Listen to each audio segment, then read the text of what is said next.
Doomsday Mom Lori Daybell is currently waiting for the jury to make up their mind on whether she's guilty or not guilty for the conspiracy to try to unalive her nephew-in-law Brandon Boudreaux on October 2nd of 2019.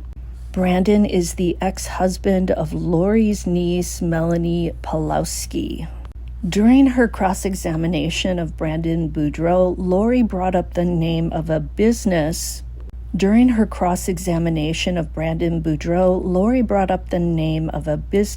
she and her fourth husband, Charles Vallow, registered in Kauai, Hawaii on December 8th of 2014. It was back when Lori and Charles were happily married and living their shared dream of residing in Hawaii.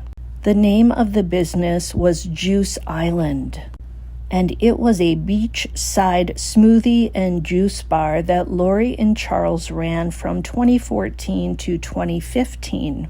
Now, the Vallows relocated back to Arizona between 2016 and 2017.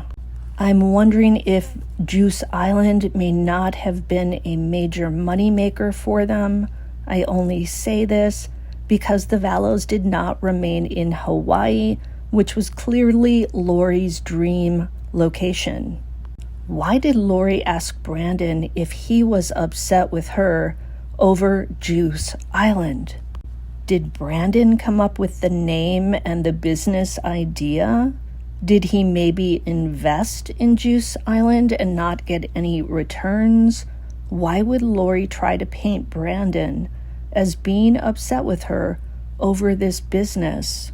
Or was it simply a ruse to try and convince the jurors that Brandon had a grudge against her? I think it might be that, because one of her big statements in her closing yesterday was that Brandon had it out for her, that he said he wouldn't stop until he got her for this attempt on his life. So that's what I know about Juice Island, in case you were curious. Now let's talk about the pink pony video.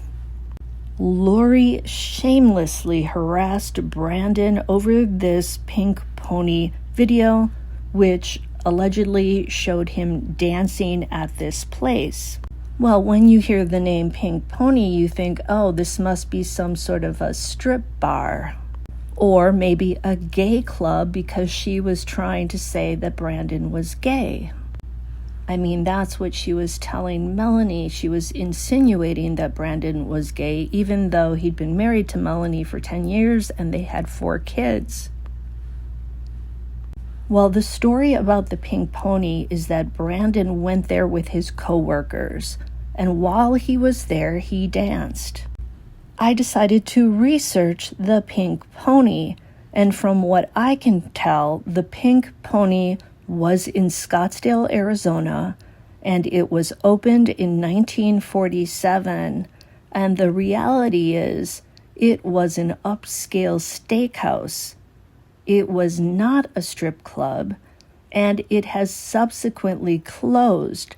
And when I looked at the photos of this place, it looks beautiful.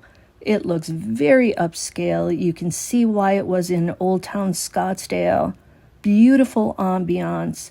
So it was not some seedy club with strippers on stage.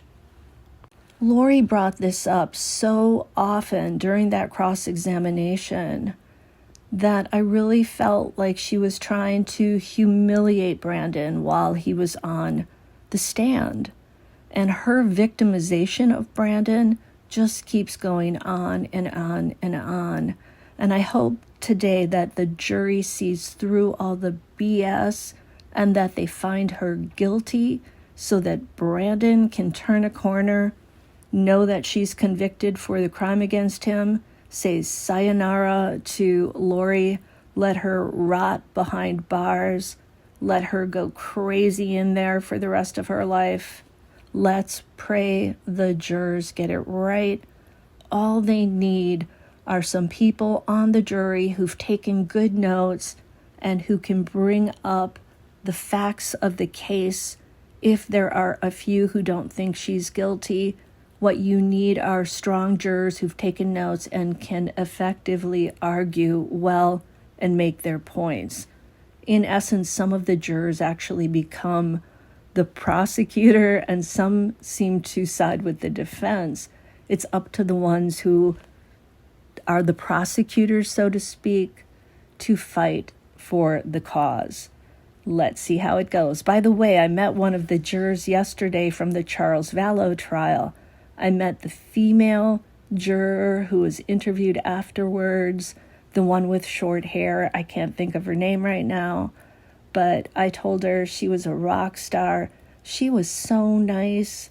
I talked to her for just a little while, and she actually helped me with directions when I was trying to find my Uber.